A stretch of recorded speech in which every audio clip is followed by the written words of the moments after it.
নমস্কার বন্ধুরা, Sanchita and cookie চ্যানেলে সবাইকে স্বাগত। আজকে আমি এমন একটা খাবারের নাম বলবো বা রান্নাটা করব, সেটা কিন্তু আমাদের শরীরের জন্য ভীষণভাবে উপকারী। এটা গুড ডটসের ভেজিটেরিয়ান বাইটস।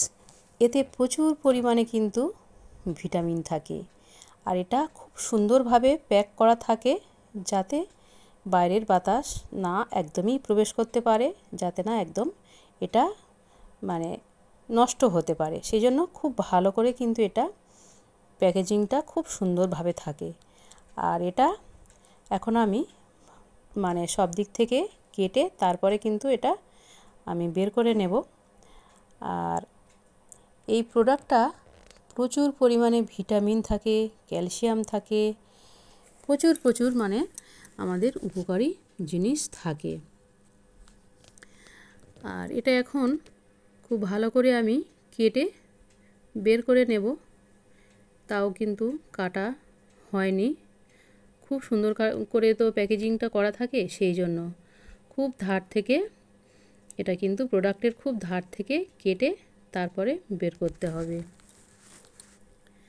আর এটা একটু তেল লাগানো থাকে, যার জন্য হাতে খুব স্লিপ করে, ওই জন্য কাটতে একটু অসুবিধা হচ্ছে।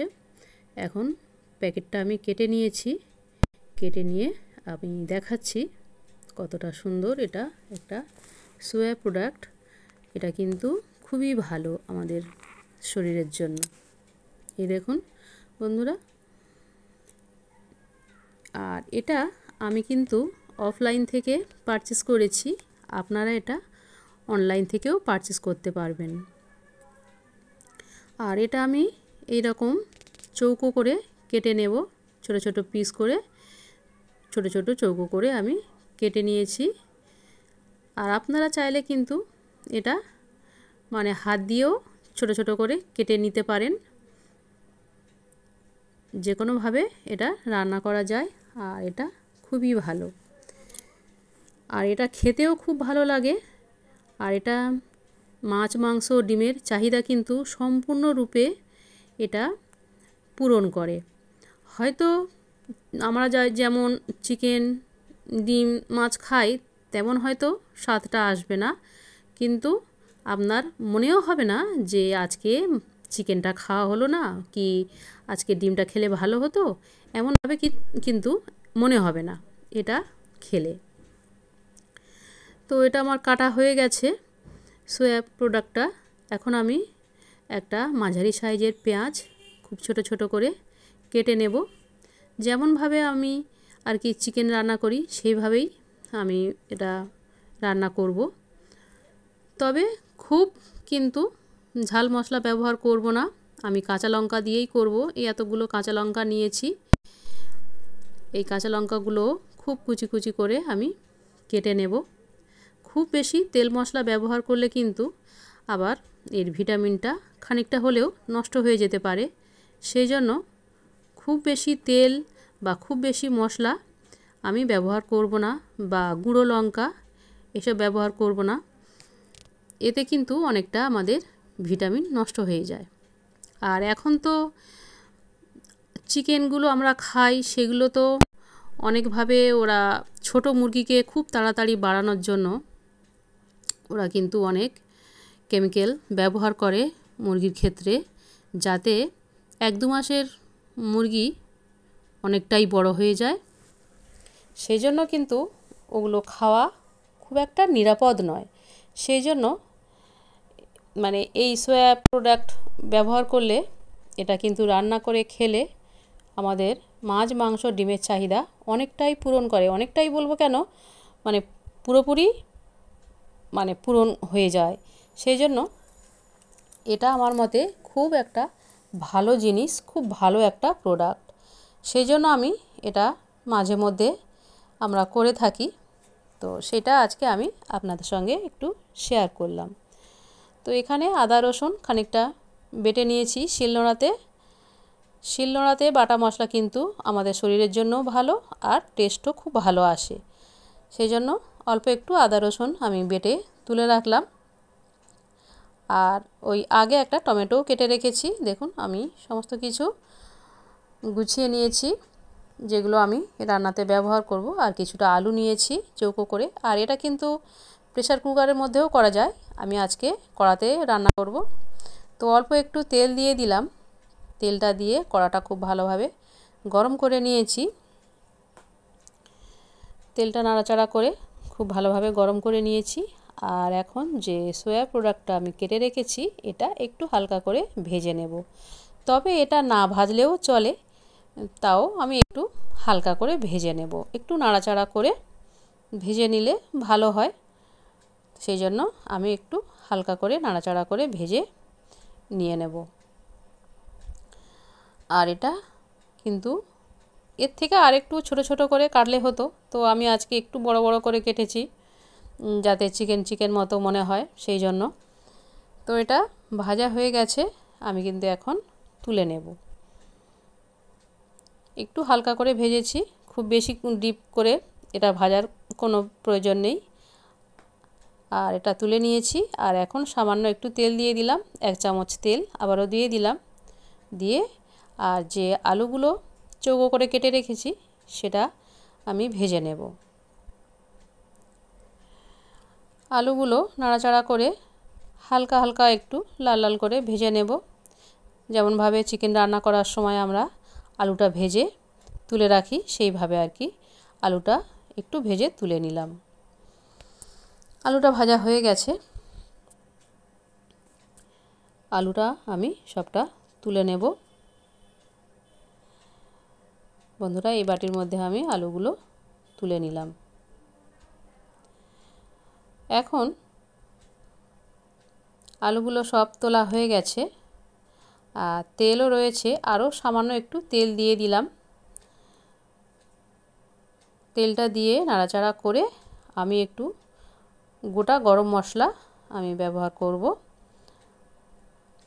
তার মধ্যে এলাচ, লবঙ্গ, দারচিনি, একটু জয়িত্রী দিয়ে দিলাম। আর এলাচগুলো কিন্তু একটু মুখটা ফাটিয়ে দিয়েছি, তা না হলে তেলে খুব তেলে ফাটবে, তাহলে চোখে মুখে লেগে যেতে পারে, সেজন্য আমি ফাটিয়ে দিয়েছি। আর যে পেঁয়াজটা আমি কুচিয়ে রেখেছিলাম সেই পেঁয়াজটাও দিয়ে দিলাম।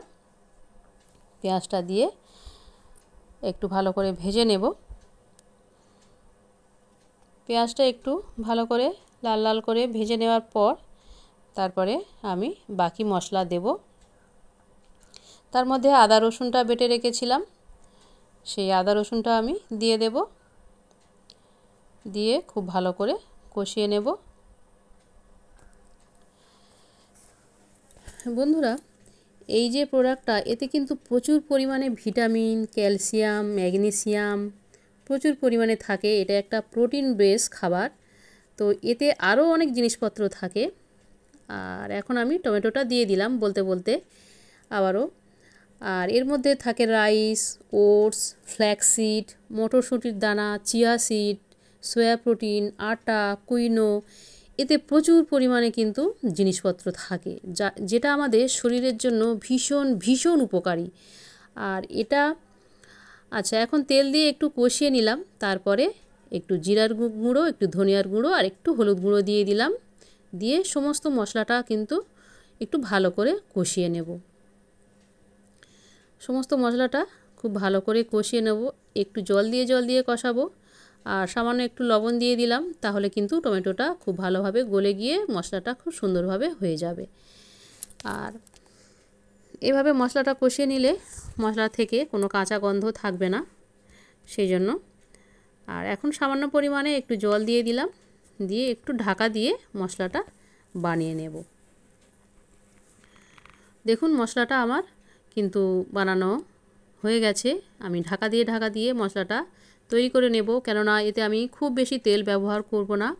তেলটা কিন্তু খুব বেশি ব্যবহার করলে এর গুণাগুণটা অনেকটা নষ্ট হয়ে যাবে।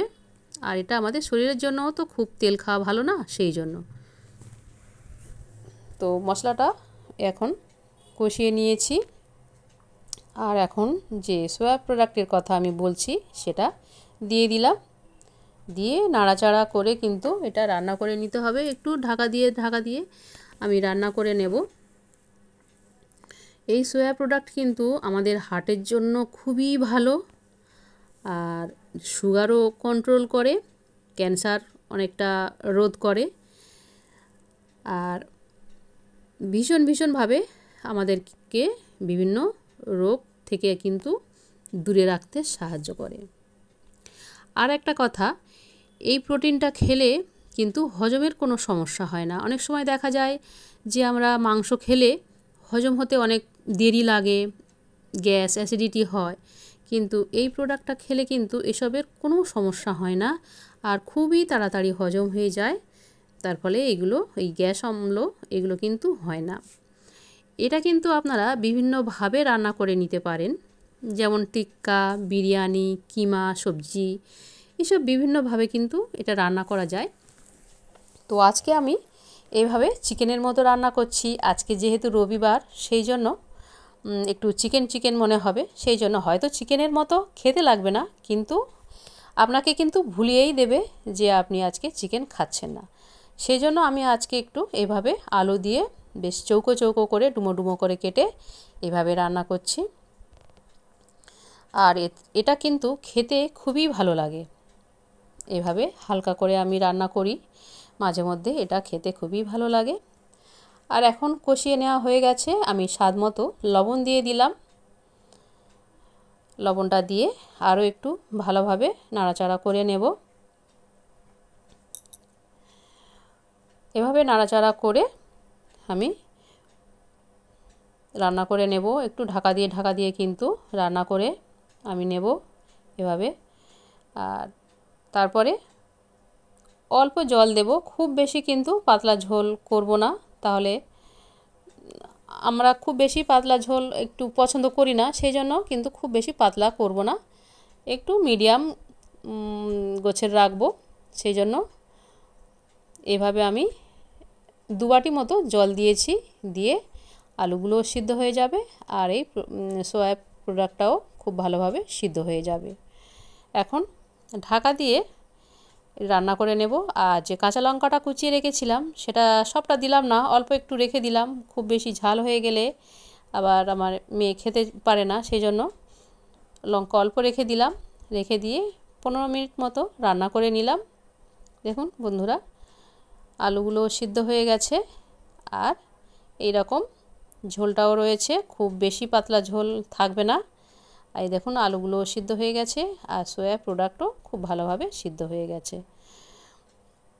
এটা সিদ্ধ হতে বেশি সময় লাগে না। তো এভাবে রান্না করে নিয়েছি, আর উপর থেকে একটু ধনেপাতা কুচি ছড়িয়ে দিলাম। এতে কিন্তু স্বাদ আরও অনেকটা বেড়ে যাবে। ধনেপাতাটা কুচি করে দিয়ে দিলাম, দিয়ে এখন একটু ঢাকা দিয়ে ধনেপাতার গন্ধটা যাতে তরকারির মধ্যে খুব ভালোভাবে চলে যায় রেখে দেব। 5 মিনিট রান্না করে রেখে দিয়েছিলাম, তারপরে কিন্তু আমি পরিবেশন করে নিলাম। আর এই রান্নাটা যদি আজকে ভালো লাগে তাহলে লাইক করবেন, শেয়ার করবেন। ধন্যবাদ।